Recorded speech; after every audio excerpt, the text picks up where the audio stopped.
देखेंगे अलीपुर चट्ठा की जानिब, जहां 2024 के दौरान सरकारी एदादोशुमार के मुताबिक 1804 बच्चों की पैदाइश हुई, जबकि 330 अमवात को रजिस्टर्ड किया गया है। मजीद जानते हैं नवीद अहमद भट्ट से। 2024 में 1804 बच्चों की पैदाइश हुई और 330 की अमवात को रजिस्टर किया गया, जिसमें 600 लड़के और 1204 लड़कियां हैं, जबकि 330 की अमवात हुई है। क्रिश्चियन कम्युनिटी में बच्चों की पैदाइश 99 रही और 10 अमवात हुई। 204 निकाह रजिस्टर किए गए, 35 तलाक़ें हुई और 74 अदालती खुलाजात रिकॉर्ड हुए।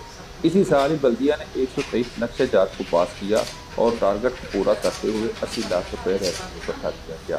म्यूनसिपल कमेटी में सियासी मुदाखलत पाने सत्ते आम रही। बल्दिया के काम काज मनपसंद ठेकेदारों के नाम किए जाते रहे, जिसमें नकद मटीरियल इस्तेमाल किया दिलेरी से किया जाता रहा।